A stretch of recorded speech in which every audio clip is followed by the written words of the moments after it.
Have a look. Today I Oh, got this book, is that Matti Friedman's Did book? you see? Yes, yes, yes.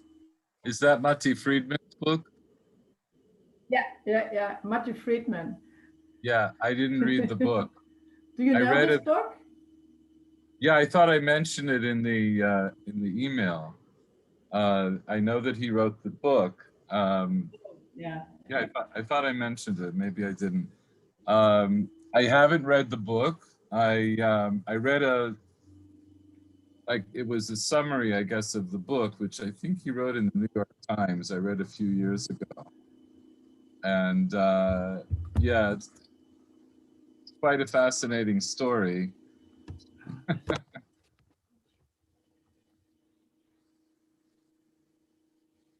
Oh, okay, yeah, Oh, there's a lot to be said.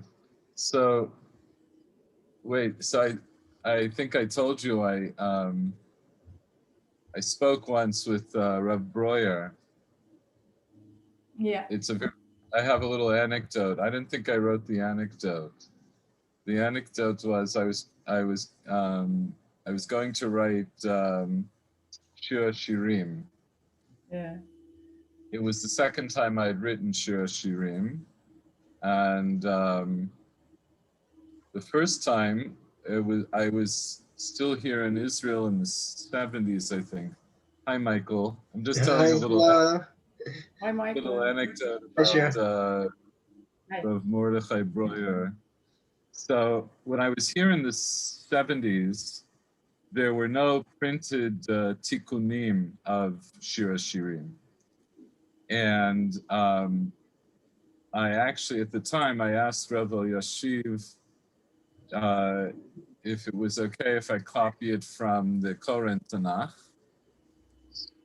which at the time I think was considered to be the most accurate Tanakh. That was done by Daniel Goldschmidt, who's also well known in these areas. So he said yes. So at the time, also somebody told me I could see an actual Megillat Shir Shirim at it's at the Beit Knesset Agra here in Shari Chesed, and I was able to see it. And I found out later it was based on a tikkun. There was a tikkun that was printed in Berdichev in the early 19th century, and this was copied from that tikkun. And what's interesting about Shir Shirim, if you compare it to the Berdichev tikkun and Daniel Goldschmidt's version or Breuer's version, is in the Berdichev tikkun, there's almost no surot parashot. In other words, it's almost entirely a block of text without interruption. And if you look in the current Tanakh, or if you look in Rav Breuer's Tanakh, there are many surot parashiyot. There are a lot of breaks, many breaks.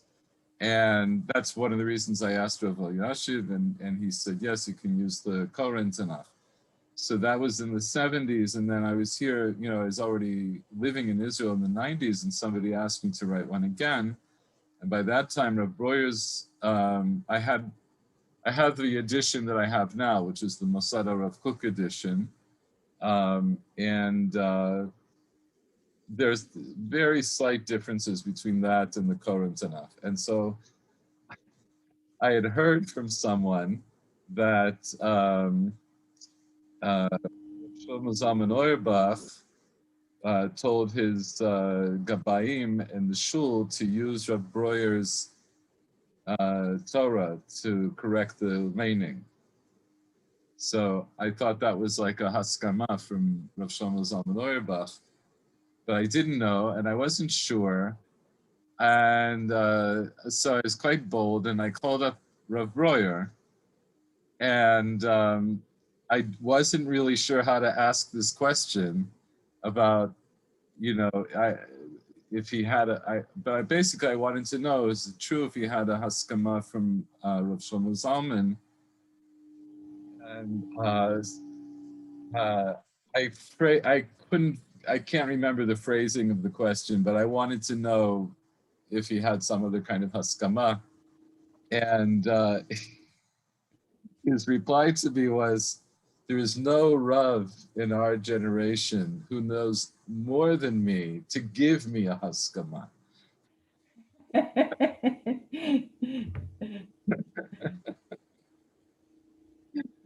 Which I'm sure was true. Yeah. You know, the study of Masorah is, you know, after the Masoretes, right after like Ben Naphtali and Ben Asher, there were still people. There was the Ramah, Reish Mem Hey, the Ramah Rav Meir. Oof, now I can't remember the Hey, but he was from I think the 12th century, and he worked very hard on the Masorah for the Torah. There's the Minchat Shai, which you're probably familiar with. The Minchat Shai is much later, I think 15th century. And they actually, now the Minchat Shai is complete on Al HaTorah's website. And he wrote up a lot of Masoretic comments on all of the Tanakh. And in the late 18th century, you have the Rava, Heidenheim, who also works a lot on it. And but what you see is like, you know, after the Masoretic age, like after like Ben Asher, after the Aleppo Codex, there weren't that many people who really worked on it. You know, for hundreds of years, there are people who, you know, who really worked on it, and then it was felt, I guess, that most of the issues were taken care of, at least for the Torah, because, you know, Ad HaYom Hazeh, there's still a lot of variations in Nach. Even if you have like a standard current Tanakh, in the back of the current Tanakh that I have and other ones that I've seen, they have a few pages of variant texts. They print them in the end. There are very few in the, I think between, basically mostly everybody agrees on the Masorah for the Torah, except Nusach Teiman. 15 differences between Nusach Teiman and the popular Nusach. Some of them, most of them I know because they're printed in my tikkun when I write Sifrei Torah. But yeah, after that, people didn't really pay such close attention to it. One of the most important books for Sofrim that we learn is the Keset HaSofer that was written by Rav Shlomo Ganzfried in the 19th century. He's more famous for having written the Yitzur Shulchan Aruch, but he also wrote several other very important works. And his work on on Sofrut is one of the Bibles of Sofrut until this day. And he actually wrote a small Masorah at the end of the book to clarify certain things for Sofrim. He also included a short grammar, and he's apologetic because I don't remember how he phrases it, but he has a little introduction. He says, you know, this is very little, and this is, but for a person of his age, he knew an enormous amount. I think what happened is, like when they went to print the Koran Tanakh back in the 60s, so the Koran Tanakh was the first Tanakh that was ever printed in Yerushalayim, right? So that was, and so they put an enormous amount of effort into the Koran Tanakh, and they designed a new font for it, which is very beautiful, and they did a lot of the Masoretic work. And then since then there have been these other projects. So Rav Breuer was one of them, and if you saw the Wikipedia article, he originally started developing his nusach of Tanakh for the series Dat Mikra, which is, but then he ended up publishing it as a separate edition, and then he published another edition for, with Chorev, and then he did the Keter Yerushalayim edition. He developed his own shita about how to determine the proper text, which was it's based on actually a shita that we already know from the Gemara, that the Gemara says that there were 3 Sifrei Torah and the Azara, and whenever there was a doubt about how to write the Torah, they would take them out and look, and they would go by the majority. They would go with the best out of 3. And Rav Royer developed a similar kind of shita, but of course, it's a challenge because which sources are the most reliable, right? So, like you say, like the Aleppo Codex, we know is considered to be very reliable. We know that the Leningrad Codex is very reliable, and there are machlokot between the Leningrad Codex and the Aleppo Codex. So I don't dive deeply into the weeds on this, except for things that are immediately relevant, meaning like when I'm writing, so if I'm writing a Sefer Torah, for all the Sefer Torah that I've written so far were for Ashkenazim, except 2 or 3 I wrote for Sfaradim, but most Sfaradim use the same tikkun, except for the Teimanim. The Teimanim have a different tikkun. When you come to write Megillat Esther, there are several differences between Sephardi and Ashkenazi, and I find the thing is, it's very fascinating, and what I'll say about it is that with all of the variant texts that we have, even in the Torah and certainly in Nach, I think the idea of the Masoretic approach is unprecedented. I don't know of any other book that that people developed very early on a whole system of maintaining the integrity of the text. This isn't really the topic of the shir tonight, but for those of you who don't know, I'll just say something about this. The reason Sofrim are called Sofrim is because it comes from the word lispor, to count. The original Sofrim were people who, when they copied text, they would count the number of words, they would count the number of letters, they would count the number of psukim. That was a way of double checking against a reliable copy. So like after they would finish, then it would be checked. It would be checked in several ways. And one of the ways was to make sure it had the same number of letters and the same number of words and all of that. And then that system developed, it became more and more intricate. So it came to include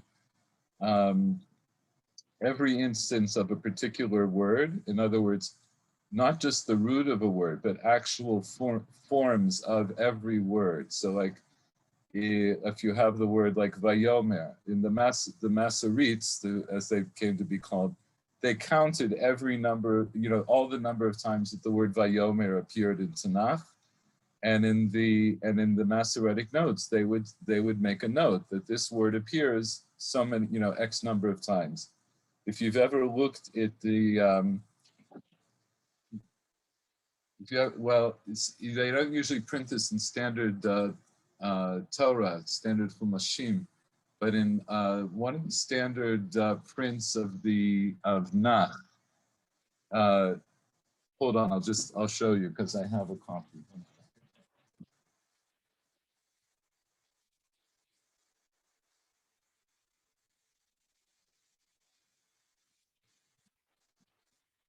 I can't remember now which. This is an offset of one of the famous prints of Nach.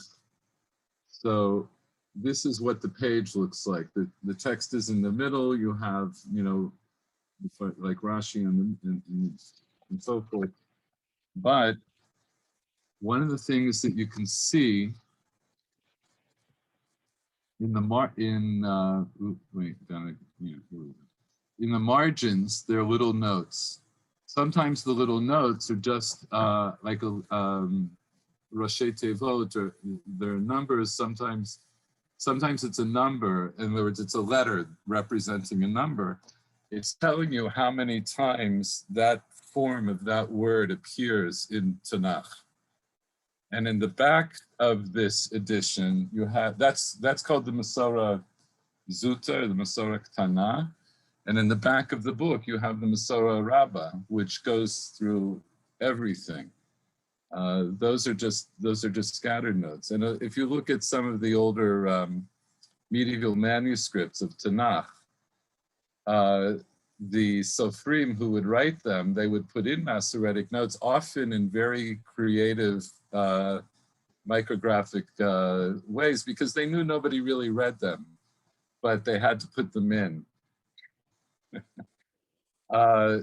So it's an amazing system, which really helped to preserve the integrity of the text. It's a testimony to how important the text of Tanakh was to the Jews. By the time of the Ibn Ezra, so this is after the great age of the Masoretes, but not that long after. But the Ibn Ezra was very intimately familiar with the Masorah. He references it many times. But he has a statement somewhere where he says that the people who devote themselves only to Masorah are like donkeys that are laden with like bags of grain. In other words, they have this burden of all these thousands and thousands of details, but they have nothing to say about it, right? In other words, the Ibn Ezra wanted to see, but what does this all mean? And so in his Perush, he goes into a lot of grammatical issues and Masoretic issues to give this all meaning. But on the other hand, it was enormous. It was a lot of work. And so I think what happened, I guess, after the Koran Tanakh, I think there was some kind of a revival of interest after, we started printing Tanakhs here in Israel. And so now we have, besides Rav Breuer, besides what his work with Tat Mikra, there's another, it's still coming out, I think. There's another, like a new Mikraot Gedolot that's coming out.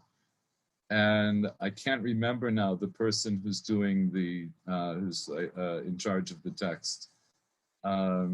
So there's a real renewed interest in putting all these things together. By the way, I will throw in, and then I'll bring it back to our shiur, because the Gemara itself does occasionally make references to Masoretic issues. And if you look in the beginning of Masechet Sukkah, there's a drasha there about how we know that a sukkah has to have a minimum of 3 sides, and they darshan it from Sukkot, where one time it's written chaser and one time it's written malay, and there's a machloket about yesh aim la masora or yesh aim la mikra. In other words, when we're trying to understand the pasuk, do we give primacy to the word or the way it's written, right? So and famously also there's a Mishnah, actually, I think this is one of the earliest references we have to Masorah. There's a Mishnah in Avodah Zarah where it was after the time that Chazal made the Gzeirah against cheese of a non-Jew, right? Gvinat akum. And they didn't reveal why they made the Gzeirah. There's discussion there. They were waiting to see if it would catch on or not. And Rabbi Meir, who was a Talmid of Ben Yeter, was a Talmid of Rabbi Yeshua, he's with Rabbi Yeshua, and he asks Rabbi Yeshua about this Gzeirah, and Rabbi Yeshua gives him an answer, and Rabbi Meir counters And he says, but that answer doesn't make sense. And so then Rabbi Yeshua changes the subject and he asks him, so how do you read this pasuk in Shir Shirim? He completely changes the subject and he asks how to, in other words, how would you, he's asking Rabbi Meir, how would you vocalize this pasuk in Shir Shirim? And then there are two possible ways, and there's a little discussion there. But you see that at that time, which was immediately after the destruction of the temple, they were still working out how to read psukim. There was still controversy about how the words and how these psukim should be vocalized. So Shel, yes. does the Mesorah also include tnuot, the vowels?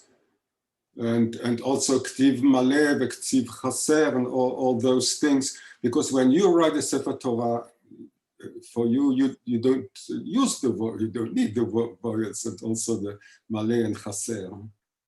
Well, so, when I'm writing a Sefer, right, so when I'm writing a Sefer Torah, I write it letter by letter. There is a diyun about maleh chaser in the Mesorah. It's a big part of the Mesorah. And also other things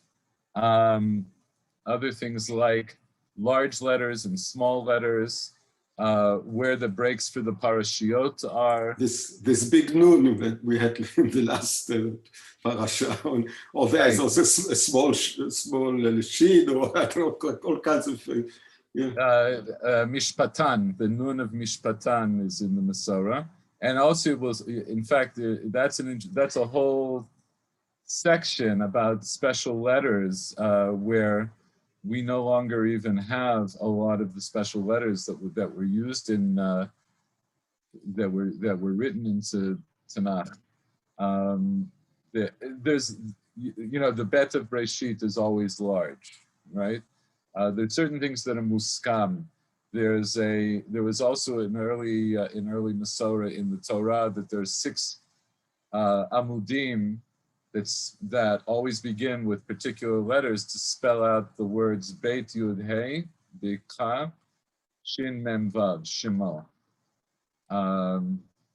In which sometimes in Chumashim, they do sometimes make a little note. If you open up your Chumash at the end, you can look later. You can look at the very beginning of Breshit, and if there's like a little asterisk or something, and next to it says Beit Yud Hey, Shin Mem Vav, Siman, that's a Masoretic note. That's one of the only Masoretic notes that I've seen in regular Chumashim.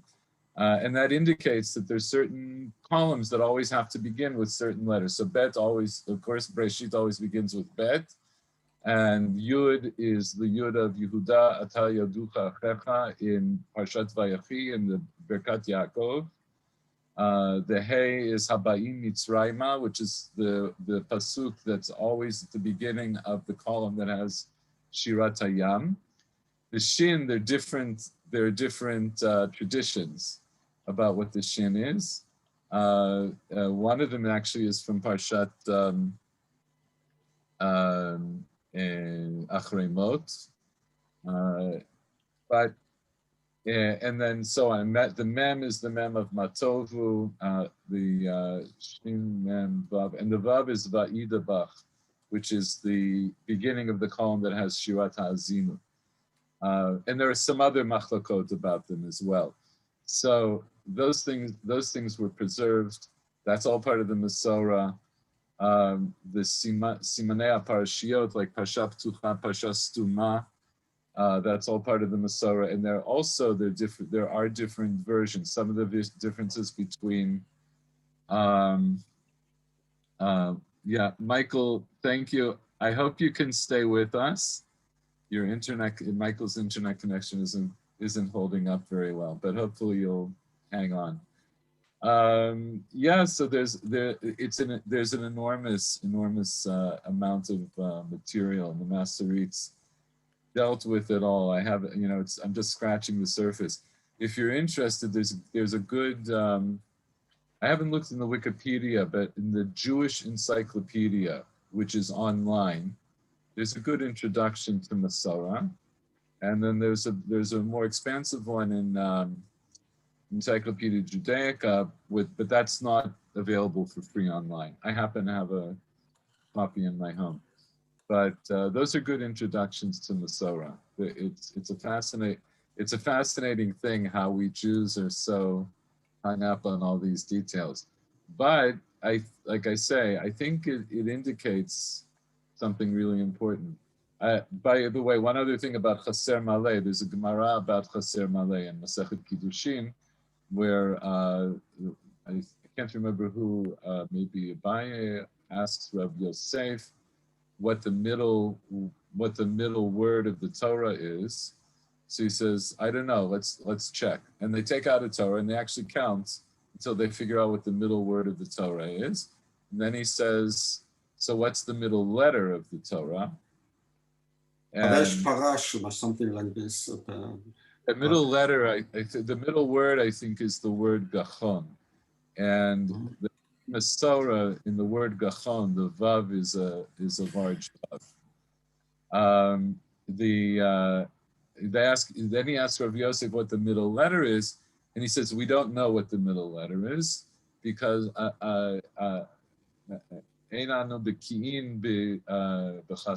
we're no longer expert in Chaser Maleh. And because of that, so when we copy a Sefer Torah, of course, we copy it exactly as we see it, and we check for Chaser Maleh. But like you should know, for example, if somebody's reading a Torah on Shabbat and they find a mistake in Chaser Maleh, the psak is that you don't take out another Torah, because it could be that that's a mistake to begin with. In other words, because the Gemara itself says we're not baki in Chaser Maleh, so you don't take out another Sefer Torah on that.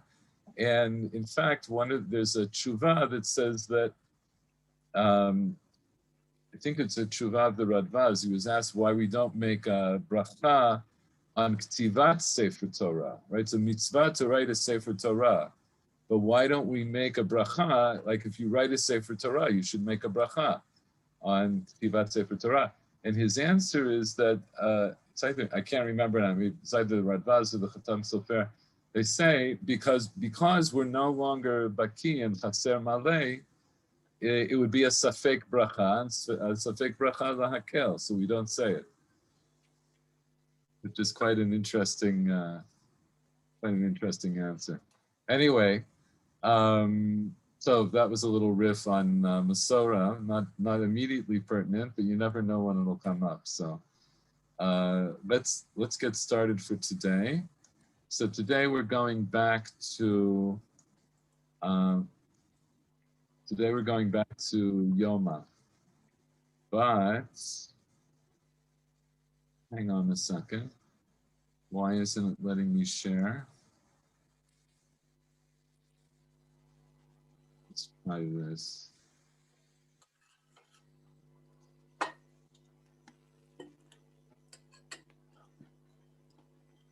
Can everybody see the text?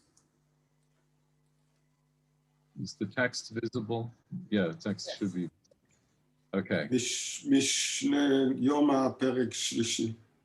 Mishnah Yoma. Okay, good. All right. So actually what I want to do, I want to do a very quick review of some of the things we learned until now in Yoma, going back to Perek Rishon. I didn't make a summary like I did for Tamid. I've been extremely busy this past week, so I apologize. But let's just remind ourselves of some things, because now that we've done Tamid, we're going to be a little bit more sensitive to some of the issues that come up now in Masechet Yoma. So just to remind ourselves, the first perek, going in chronological order leading up to Yom Kippur, talks about how 7 days before Yom Kippur, they would separate the Kohen Gadol from his house, and he would live in Lishkat Parhadrin, and so forth. Now in the second Mishnah, in the first perek, it says, "Kol shivat hayamim hu zorek et adam u'maktir et haktoret u'mitiv et haneirot." For all the 7 days leading up to Yom Kippur, the Kohen Gadol would throw the blood and burn the Ketores, burn the incense, and he would clean the menorah. Makriv et harosh v'et haregel. He would bring the head and the leg. Ushar kol hayamim ratzah lakriv makriv shekohen gadol makriv chelik harosh v'notel chelik harosh. Now, when we look at this, at the time we went through that, like, we didn't pay much attention to this because we see this as sort of a it's just telling us generally that he, during that week, he had to do all of the avodah, because on Yom Kippur, he will be responsible for all of the avodah. It's the one time of the year that it can only be done by that all of the avodah has to be done by the Kohen Gadol himself. But now we have some sensitivity to this issue of the order of the way things were done. So here, it's an interesting thing. In Mishnah Bet, it says for all 7 days, he would throw the blood. Okay, so throwing the blood, so it's obviously not, this Mishnah here is not telling us everything that he did, but it's giving us, a tamtzit, right? It's giving us like a little exposure to what he did. So obviously, when he says zoreket adam, presumably he also had done the shchita, and because that will be spoken about later in the Mishnah. Actually, I think we learned that already. But he did this rika on the mizbeach, and then it says that he would be maktir the ketoret and then metiv et haneirot. So what did we learn back in Tamid? If we remember, the order was like this. There was Shchitat Tamid and Kabbalat Damo, and the Haktara, the Haktara of the Ketoret wasn't done until much later. And the Haktarat Ketoret was done after Hatavat HaNeirot. If you right, so the order here seems to be different. The order here in the Mishnah in Yoma seems to be different than the way we learned the order in Masechet Tamid. And the Gemara here in Perek Rishon talks about it, and if we have time, we'll look at that sugya. Okay, so then the rest of the Perek is what happens on Erev Yom Kippur. He had to swear that he was going to do the avodah according to the way he was taught by the Chachamim, and then what happened that night? They had to keep him awake so that he wouldn't have to carry. And here at the end of the first parak, toward the end of the first parak, it talks about Trumat Hadeshen, right? So this is the end of the first parak in Mishnah Chet. B'chol yom tarminat hamizbeach b'kriyat hagever el samuch lo, bein lefanav bein la'acharav, b'yom ha'kippurim mechatzot. That they would do Trumat Hadeshen already from midnight. So that Trumat Hadeshen signals to us, that this is, now we're going to be talking about the order of the way things were done in the Mikdash, and we have to figure out what is the Kohen Gadol. When we say that the Kohen Gadol has to do all of the avodah on this day, what does that mean exactly, right? So it sounds like he would have done the Trumat Hadeshen, right? Right. That he would start that, and that according to the way the Bartanura says it, why did they do it at midnight? He says Mishum Chulsha de Kohen Gadol, because of the weakness of the Kohen Gadol, Shalav Bado Mutar Hakol, because he's responsible for everything. Tzarich Lashkim Yoter. So they make him get up early. In other words, what it sounds like is that they would have him do the Trumat Hadeshin early because, as we saw from earlier in the first chapter, they're afraid he's going to fall asleep. So they get him going from midnight. They get him started already from midnight. In the second chapter, we talk about the payis, how the payis developed for Trumat Hadeshin. And then it describes the payis. And this Mishnah we saw in Perek Bet Mishnah Gimel, this was basically, we saw this Mishnah also in Tamid. The payis hasheni, mishochet, mizorek, and so forth. Who did all of those things? So when it talks about what the Kohen Gadol did during the first 7 days leading up to Yom Kippur in the first chapter, presumably he had to do all of these things. It just says in the first chapter, it says that he would bring the rosh and the regel, but it could be that that's just a shorthand because in principle he would have had to do everything. Then the payis hashlishi is the payis for the Ketoret, which we also saw in Tamid, and then it explains in Mishnah Hey, Tamid karev b'tisha ba'asara b'chadasar b'shnei v'sar lo pachot v'lo yoter, and that's to give us more knowledge because there are differences on other chagim. Then it also gives us the way the ayil, the way the ayil would be brought, and that's relevant for Yom Kippur. It's not necessarily relevant every day in the Beit HaMikdash, but there, of course, you have to bring at least one ayil on Yom Kippur. So the way the ayil worked is also the order that it was brought here as well. Let's see. And then Perek Shlishi. I was trying to remember, I looked back. I think we actually did. Perek Shlishi, but I think what we'll do is let's review Perek Shlishi quickly. Here we'll go into Mishnah by Mishnah, and then if we have time, I want to at least start to look at the sugya that I mentioned in the beginning. There are two important sugyot in Yoma about the order of the way things were done. One of them is in the first parak, and one of them is here in the third parak. So here, Amar lehem hamimuneh. So this is after the other, after we've described the paisot.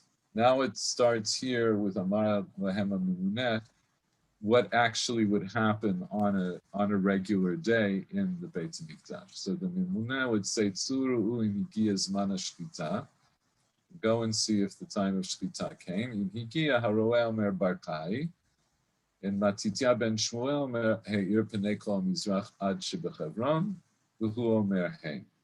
Okay, so they have to determine that it's early enough, that it's, I should say, late enough that they can shech the korban tamid. If you remember from Mishnah Tamid, before that time they already did the Trumat Hadeshin, and they had to see, like the guy who does Trumat Hadeshin, he has to see where he's going by the light of the Mizbeach, like from the fire that's burning on the Mizbeach.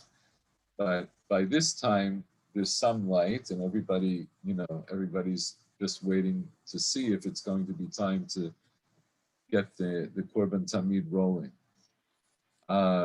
Mishnah Bet, Lamahut B'Lamahut Tzruchu Lekach. Why did they have to go through this ritual of having somebody tell, report that they saw the sun coming up?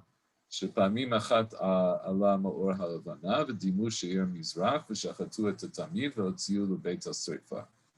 Because one time, actually, the light of the moon came up, and it looked like it was lighting up the eastern horizon, and they shechted the tamid, and then they realized that was a moonrise and not a sunrise, and they had to take the korban tamid that they shechted to be burnt. You know, Right? that's actually astronomically impossible, because the full moon, the full moon would actually be setting in the west when the sun is rising in the east. That would be a full moon, but you can. So the thing is this. First of all, as the Bartanura points out, Lav Yom Kippurim Kamar. This is not a full moon. This was the story here is not a story about a full moon, which would have been Yom Kippur is close to the full moon, right? It's a more full moon. The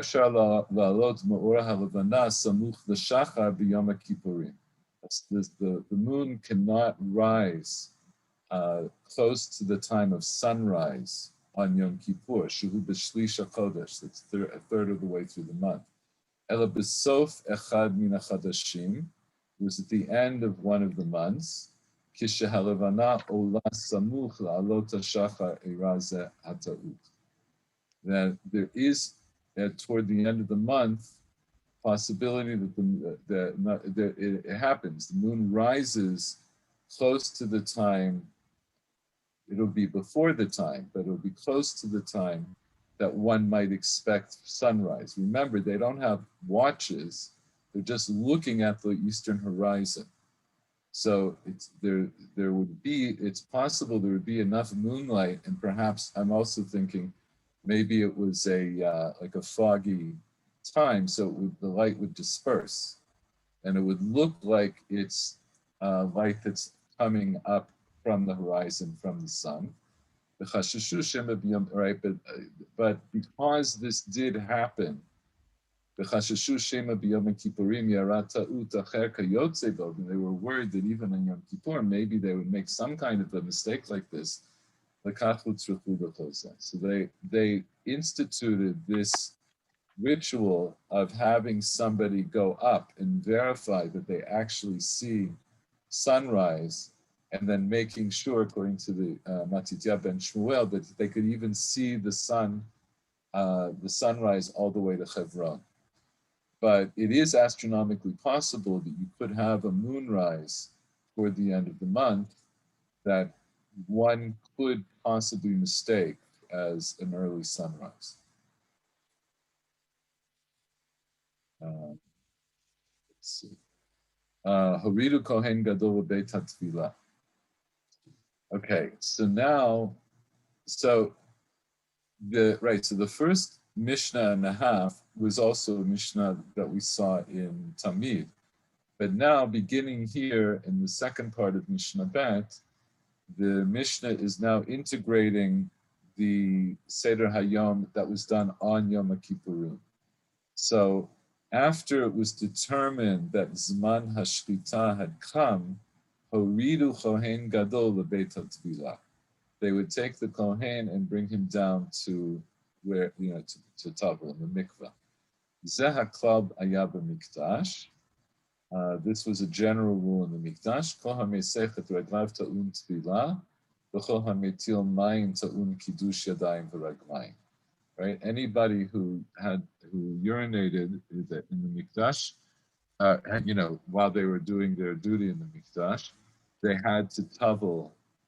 Meisechet reglav is to spread their legs, right? Anybody who defecated, right, who had to relieve themselves by defecation, they would have to do a tefillah before resuming avodah. V'chol hametil mayim, and anybody who urinated would have to do kiddush yadayim v'raglayim. They had to wash their hands and legs. So the Bartanura here mentions, so Ridu Kohen Gadol Miltaban Pe Nafshani. Right? Is a davar b'fnei atzmo. This is a separate thing.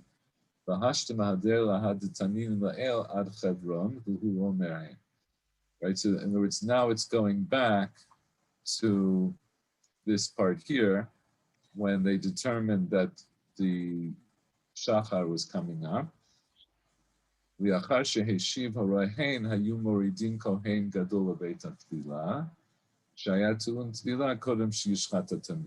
to travel before he shechted the korban tamid, and this Tevilah was this Tevilah was not done b'Kodesh.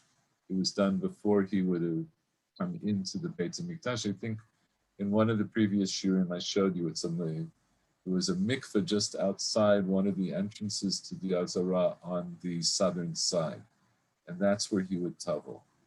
Because the rest of the Tvilot and Kiddushay Yadayim B'Radayim, he had to do in Kodesh, in the Azara.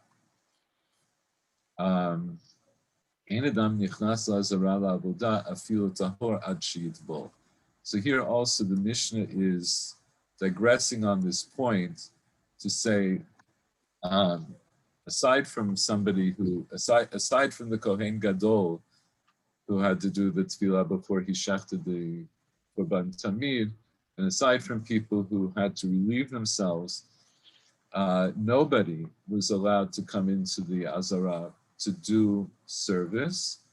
And Lavoda, and here I'll just point out right away, the Bartinu says Lav Dafka. In other words, you weren't allowed to come in to the into the Azara at all, even if it wasn't for service. But presumably you're coming in to do service.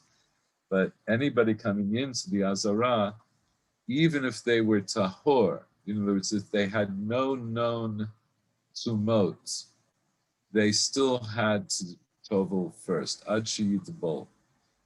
Bartanur says Ad sheyitbol shadvarim kal v'chomer u'ma kohen gadol hamishaneh mikodesh l'kodesh. Right. So if it's true that the high priest who has to tavel in between his avodot that he did, different sets of avodot that he did in the Beit HaMikdash, and he was between Kodesh and Kodesh, in which the Azara is Kadosh and the Heichal is Kadosh, and the Kodesh HaKadoshim is all good, right? Each of them is a higher level of Kodesh, but they're all Kodesh, and he had to tavel in between. Me'avodat chutz, avodat panim, me'avodat panim la'avodat chutz, ta'un tvila ben avodah la'avodah, right? That what was because whenever he would, what does it mean avodat chutz? When he did avodah outside of the Beit HaMikdash, outside of the Kodesh HaKodashim, and when he did avodah that was inside the Kodesh HaKodashim, he had to tavel in between.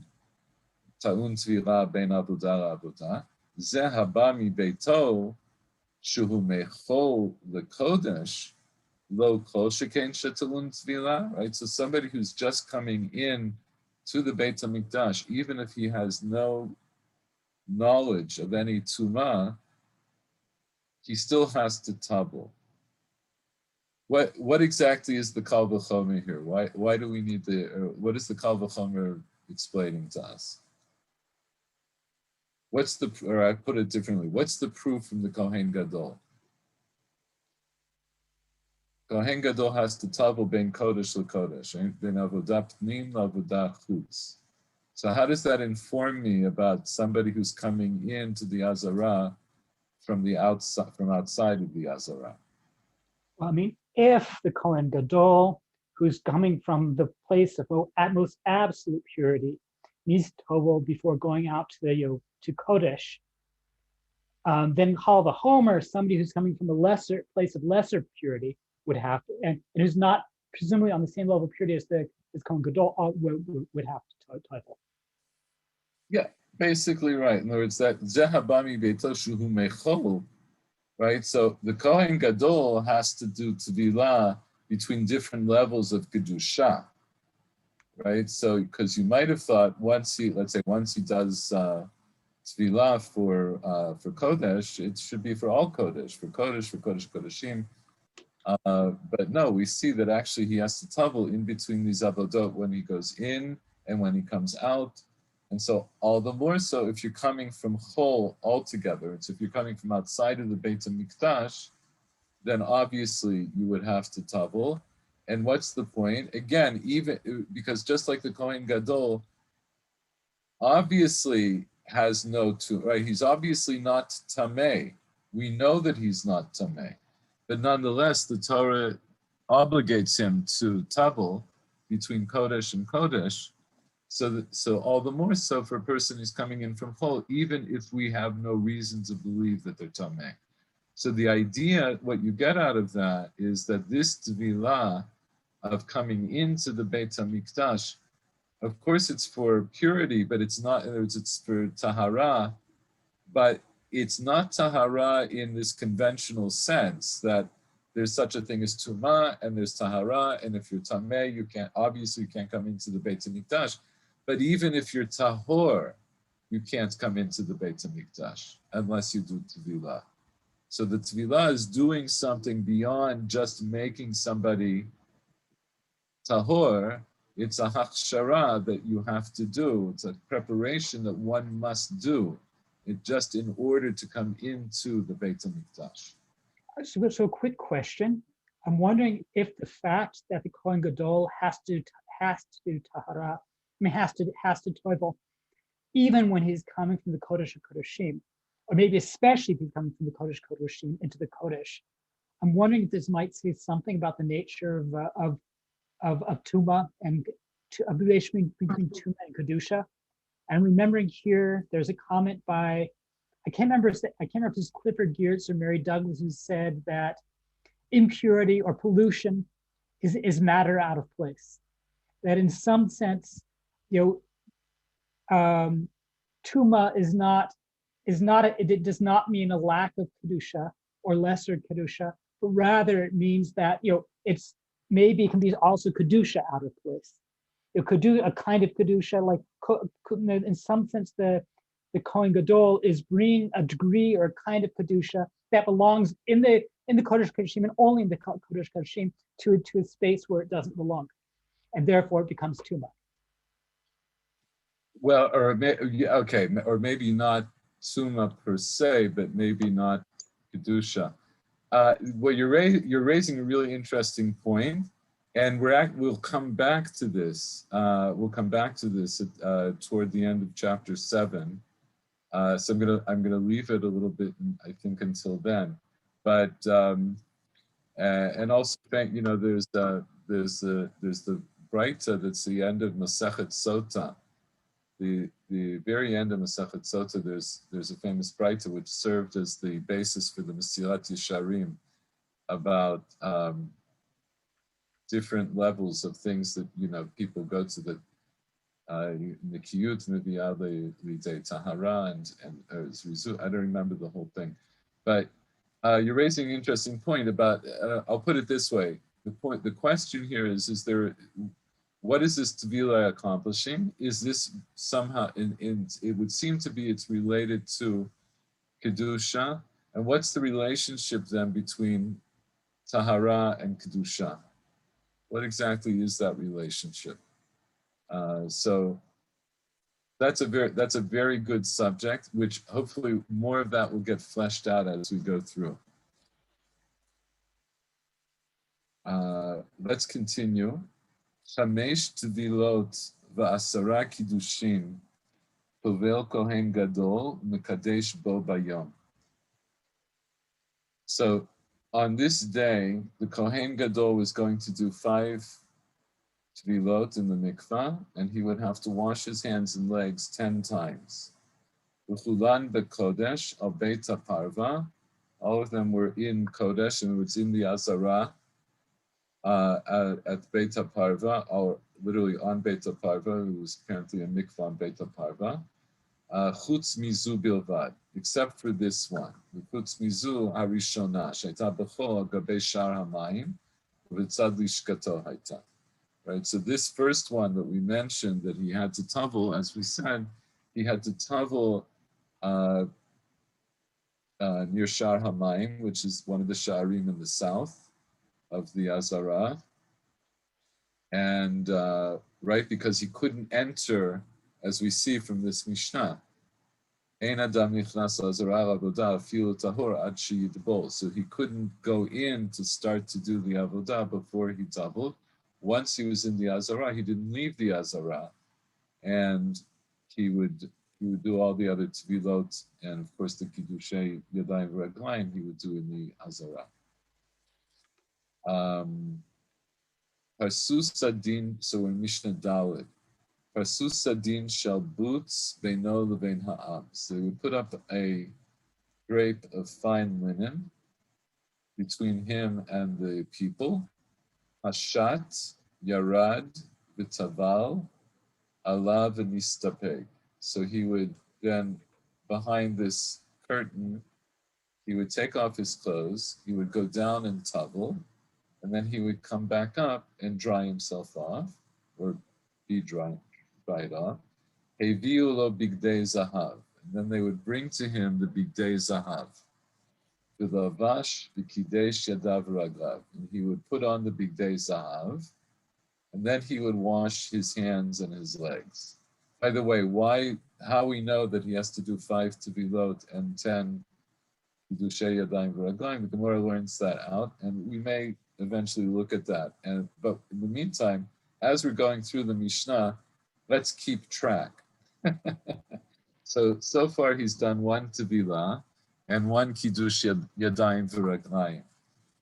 Heviu lo et tamid, and then they would bring him the tamid, kratso u'meirak acher shlita al yado.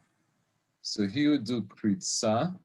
So kritza is an odd term, and the Gemara explains, the Bartanur explains, that meant that he did the minimum that you need to do for shchita. That would be called kritza. So shchita for an animal, for a behema, as opposed to oaf, right? For oaf, there is no shchita in the Beit HaMikdash. There's only malika.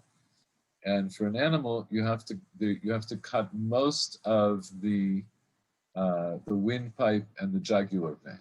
If you cut most of it, in other words, more than half of each of them, then that's a kosher shchita.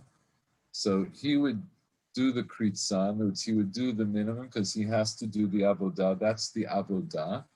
But somebody else would meirek acher shchita al yado. Somebody else would finish it off for him. Kibel et adam uzrako. Presumably because he also has to do the kabbalat adam, right? So this gives you an idea of, it's a little tricky. You have to do this shchita, where you don't completely shech the animal, but you shecht it enough that it's a kosher shchita, and then immediately somebody else is going to finish the shchita, and as they're finishing the shchita, you, the Kohen Gadol, you're going to take a kli to capture the blood that's coming out from the shchita. Kibelet adam uzrako. Nichnas lahaktir ktoret. Kibelet adam uzrako, and he would sprinkle it then on the mizbeach. He would do the zrika on the mizbeach, and there we learned, according to the Mishnah in Tamid, this is the zrika for the korban Tamid shel shachar. So he would do a zrika on the northeast corner, and then he would walk around. He would do. It would be 1 zrika that was 2. He would throw it in such a way that some would go on the eastern side and some would go on the northern side at the corner, and then he walked around to the opposite corner to the southwestern side, and he did a similar zrika there. So all of that has to be done by the Kohen Gadol. Now, if you remember in Tamid, when did they do the shchita? Does anybody remember what was the sign that they would start to do the shchita?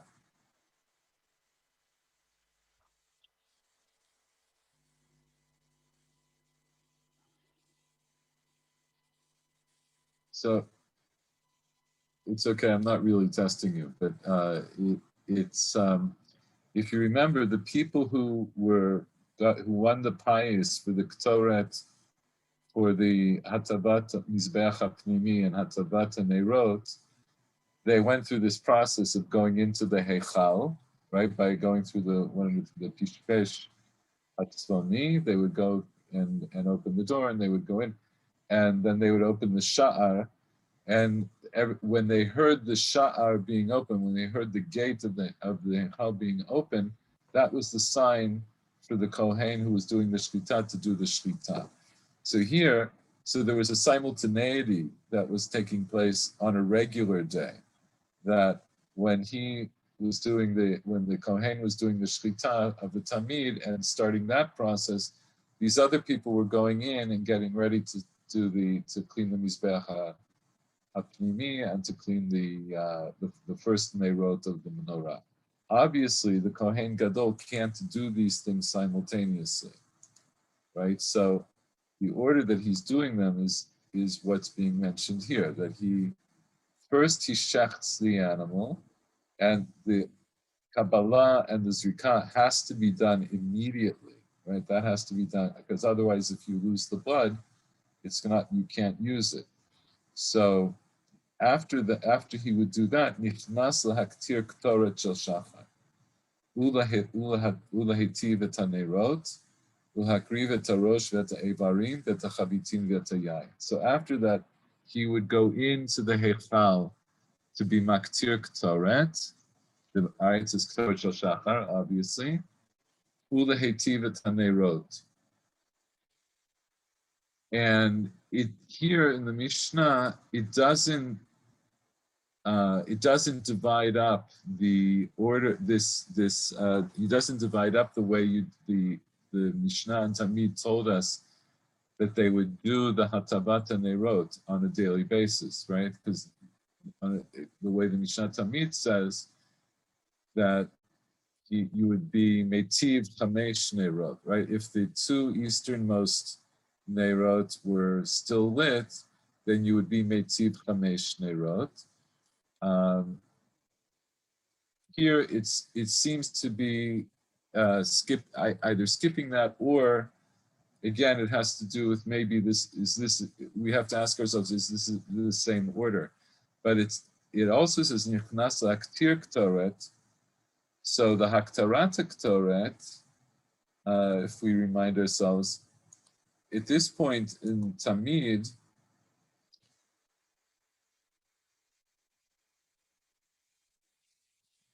wait a second.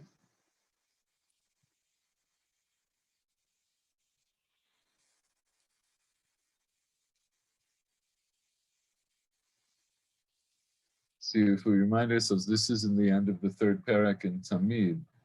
They would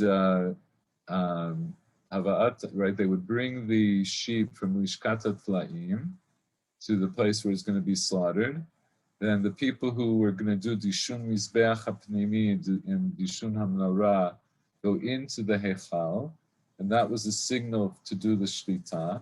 So they're doing Dishun Mizbeach HaPnimi, but of course the Ktoret is not being brought at the same time as the Shlita and all of the parts that are being done with the animal, right? It's only the Dishun Mizbeach HaPnimi, the cleaning of the inner Mizbeach, and the Dishun of the Chamesh Neirot. They go out, and in the meantime, what's happening outside is the Shlita and the Kabbalat Adam and the Zrika, and then cutting up the animal and so forth, and bringing all the pieces onto the ramp. And then they had a little bit of davening, and only after that, they would do the Payis Shlishi. Only after that was done, they did the third Payis to determine who would actually be Maktir the Ktoret. So the Haktarat Ktoret on a regular basis, according to the Mishnah and Tamid, it would have been done only after Dishun Mizbeach and Dishun Chamesh Neirot, and only after all of the parts of the animal had been brought up onto the kevesh. So what does it say here in Yoma? It says that after he did the shchita and the zrika, then he would go in and he would be maktir the ktoret. That's when he would actually be maktir the ktoret, and he would be mitiv et haneirot. So what happened to hatavat hamizbeach? Right, he would have to do the hatavat hamizbeach hatanimi, like the dishun mizbeach hatanimi, and the hatavat haneirot. So this needs to be fleshed out a little bit here. But again, it could be that the Mishnah here is just giving us a truncated version, but it does say that he's bringing the Ktoret, and only after that he's meitiv the Neirot. And then he goes out, Akriv v'eta rosh v'eta evarim, v'eta chavitim v'eta yayin, right? And that was the end of, that's what we see at the end of Masechet Tamid, is when they actually would they would actually put the pieces of the animal on the Ma'aracha Gedola, on the big fire on the eastern side of the Mizbeach. So now the Kohen Gadol, after he finishes bringing the Ktoret and doing the Neirot, then he comes and he puts the Tamid, he puts all the pieces of the Tamid onto the Mizbeach.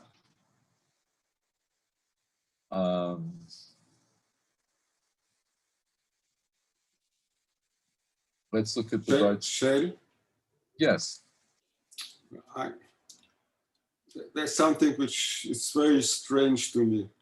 The Kohen purifies himself with water, special water, the water of the mikveh, and afterwards he deals with blood.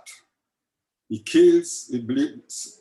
So I can understand that you want to purify yourself when, for the Ktoret or for the Hatavat menorah, but to deal with blood, to kill, to throw the blood in certain directions, it doesn't seem to be something which has...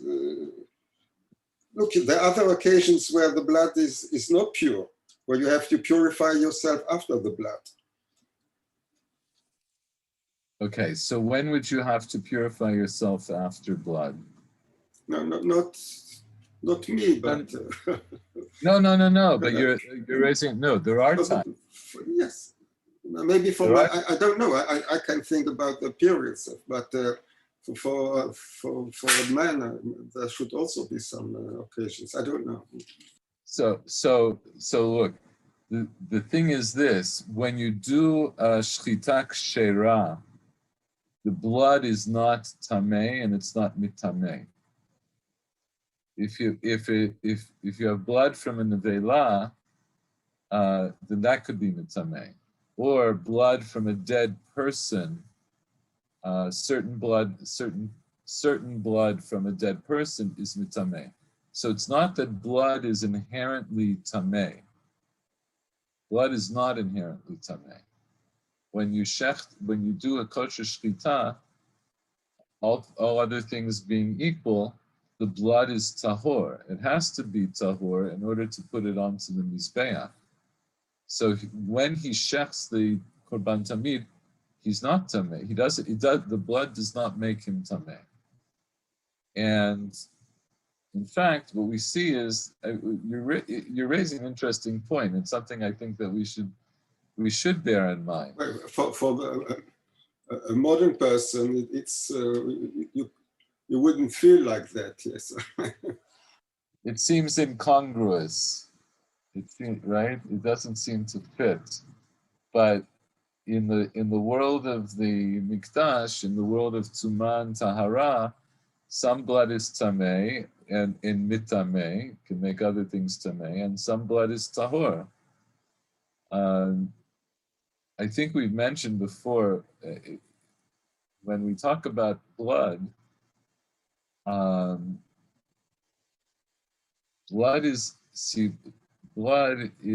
we see blood, it's a sign of death, right? It's associated with death, right? Which includes dam machzor, right? Includes the blood of the period of a woman, not death per se, but there, let's say it's like a woman has her period. It's a symbol. It shows that life was not created in that cycle. And blood from an animal or blood from a human being, when we see it, it's related to death, even if the person doesn't die or even if the animal doesn't die. But we know that when blood comes out of a person or out of an animal, a sufficient amount of blood, they will die. So blood, but So, blood. so a person who cuts himself and he sees his own blood, and well, today we are, and nobody is tahor, but in those there's no paraduma, but in those days, somebody who had a cut or he got injured or something like this, then he was also tameh. No, not necessarily. Not necessarily. In other words, not all blood that would come from a person is going to be tameh, but there are times when if it's a dead person, then a certain amount of blood that comes from the dead person is tameh. But I'm mentioning this is more of a conceptual issue, but I was trying to address maybe the aesthetic that you were mentioning or you were alluding to. The Torah does seem to associate either death or lack of life when we see blood, when blood is exposed. And on the other hand, when we don't see blood, right? And the Torah says, "Ki adam hu nefesh," right? The dam is the nefesh of the animal and also of people. But when we don't see blood, it's a sign of life, right? In other words, we all have blood inside of ourselves circulating around, and when we don't see it, that's a good thing. We know that it's there, but it's, so when we sprinkle blood on the Mizbeach, it's an interesting ritual. What are we doing when we're sprinkling blood onto the Mizbeach? So we're sprinkling, this is like a conceptual thing. This is one way of looking at it. We sprinkle the blood on the Mizbeach to accomplish kapara, right? We're trying to get atonement by sprinkling the blood. And this, you could understand this in a way that, of course, that the korbanot that we bring are there in lieu of us, right? Rather than, we don't put Yitzchak on the Mizbeach and slaughter him, but we take blood of an animal to be mechaper, and rather than kill ourselves, we do actually kill an animal and use that blood as kapara. But there, in fact, it indicates that there does have to be a death involved, right? There has to be a death. So the death in this case is the korban tamid. It's a taleh, it's a sheep that was brought to for this purpose. But that symbol of death or lack of life is in fact what accomplishes the kapara. Yesh lomar. It is ironic that on the one hand we're expected to cover blood.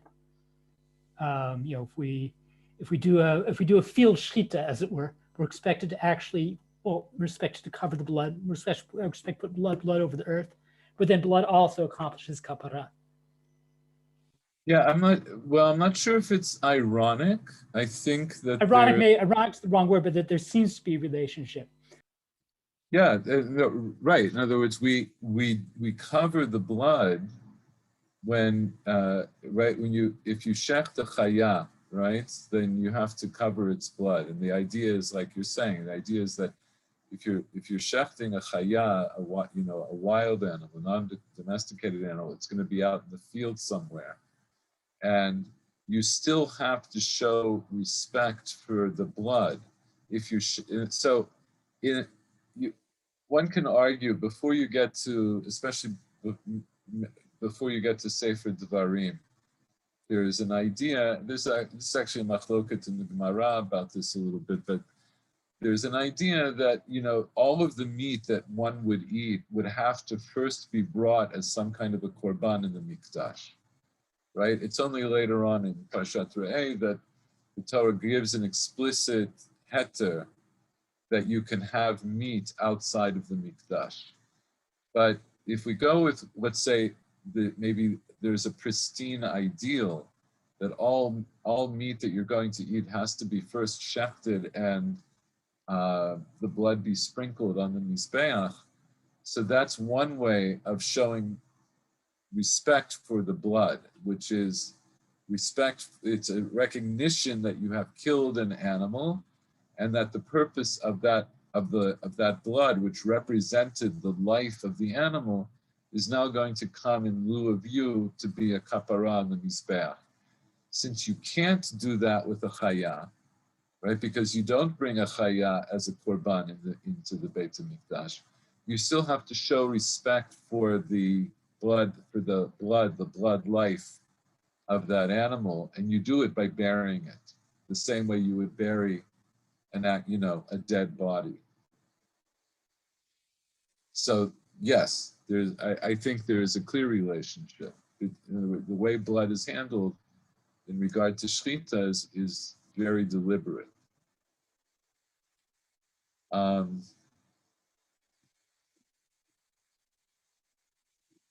Yeah, let's look at the Bartanura here. Sadin shalbutz, right? So they would spread out this drape of fine linen. Kadesh yakish avodat hayom bebigdei boots. This was just everybody to publicize that the service that was being done today was going to be done by the Kohen Gadol in his fine linen clothing. Right? Because normally when he does his avodah, he's wearing the golden clothing. Then he goes down, he comes up, mistapeg, which Bartunu explains is nitkaneach. He rubs himself down, dries himself off. Kidesh yadav v'raglav min hakiyor. So after he taveled and dries off, and he gets dressed in the bigdei zahav, he goes over to the kiyor, and he washes his hands and legs. Right? Min hakiyor shetzarich l'kol chalifot bigdei hayom kiddush l'shita v'kiddush l'levisha. So this is how we start to understand the washing of the hands and the legs.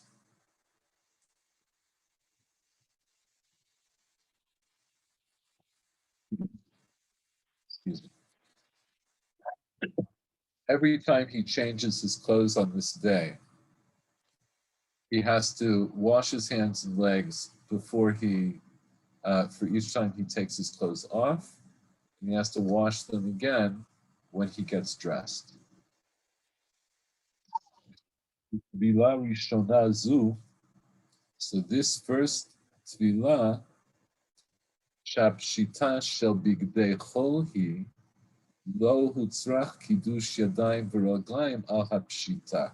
Right, so the Mishnah here doesn't say that he first washed himself off, washed his hands and legs before he took his clothes off. It just says he took his clothes off and went straight to the mikveh. But that's because he's taking off his bigdei chol, and that's not part of the avodah per se. So tvilah rishona zu, this first tvilah, when he was taking his regular clothes off, he doesn't have to do kiddush yadayim v'raglayim for removing his clothes. But as we'll see later, every time now, right, the rest of the day, he's going to go back and forth between wearing the bigdei zahav and the bigdei lavan, and he will have to do a kiddush yadayim v'raglayim, both on removing his clothes and then on getting dressed. But so, like we explained, what does it mean that they brought in the korban tamid? He would shecht more than half of the jugular of the windpipe. Hechsher shchita bilvad, right? In other words, that's the minimum that one needs to do for a kosher shchita. That's also, it's true also outside of the Beit HaMikdash. You have to do that minimum. Once you do that minimum, it's a kosher shchita. Meirak acher v'gamar kohen acher b'shchita. So another kohen will finish off the shchita. You could ask, so if the shchita is already kosher, why do you need another kohen to finish it off? So presumably you don't, actually. Uh, it's not truly necessary, but it's considered to be the better way. That it's better to do the mitzvah. In other words, doing the mitzvah of shchita just berosh shnei simanim is not the best way to do the mitzvah. The best way to do the mitzvah is to completely cut both. So that's what they have another kohen to finish it off. Right? So, as we said, the Kohen Gadol, he does the partial shechita because right away he has to go and capture the blood. Al yado means bishvilo. He finishes it for him. Inami, or else it could mean al yado achara v'samuchlo. That in other words, I can read it meireka shchita al yado, like la'achar yado, like after him. Achara v'samuchlo k'mo va'al yado hefzik the Sefer Ezra. Okay, that's a little grammatical thing. What I'd like to do is just read the next Mishnah. And next time we'll go into this a little bit more, but this next Mishnah does go to this heart of the matter. It's part of the heart of the matter of the order that things are happening. So it says, K'toret shel shachar hayta kreva bein dam la'evarim. The K'toret that was brought in the morning was brought between the blood and the Evarim. So what does that mean? What does it mean to be between the Dam and the Evarim?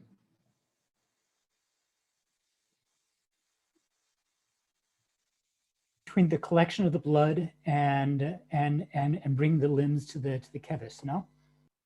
To the kevesh. It's kevesh, by the way. Kevis is sheep. Yes. Kevis is the sheep, and kevesh is the ram. So just to tweak that a little bit, the dam would be to capture the blood and to sprinkle it on the mizbeach, right? Because that has to be done right away. And presumably the evarim is what was described a moment ago. Hakriva tarosh v'ta'evarim v'tachavitim v'tayayin. The evarim would be not just bringing the evarim onto the ramp, but actually putting the evarim onto the mizbeach.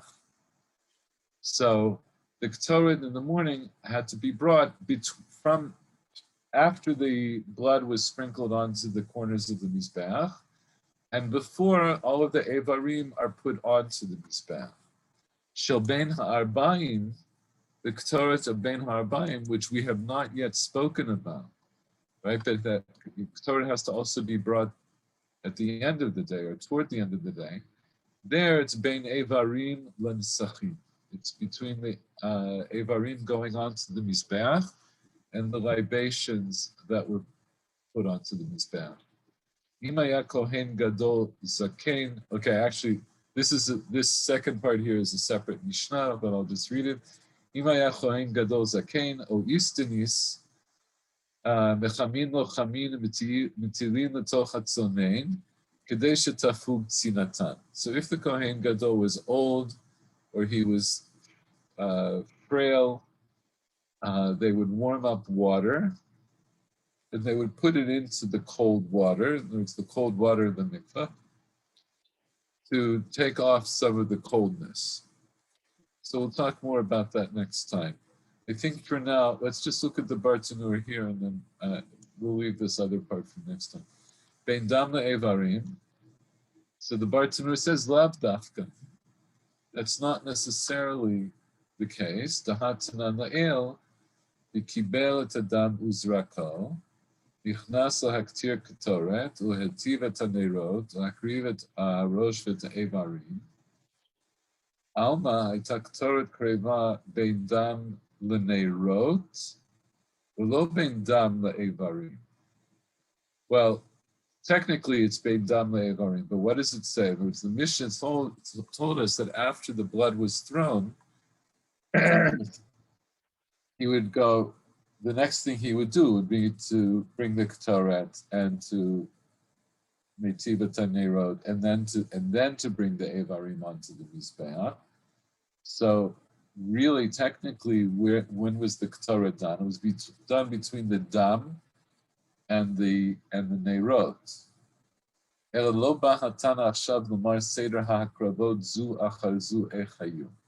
So actually, though, the Tana here isn't trying to tell us precisely the order that how things were done one after the other, the order they were done.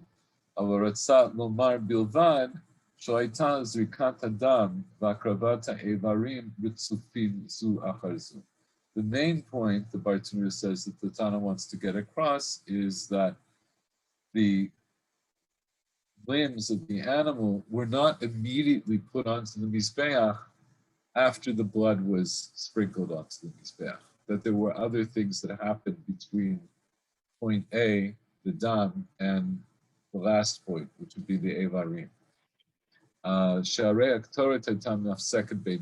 Right? Because here, it means to say that we know that the Ktoret had to come in between.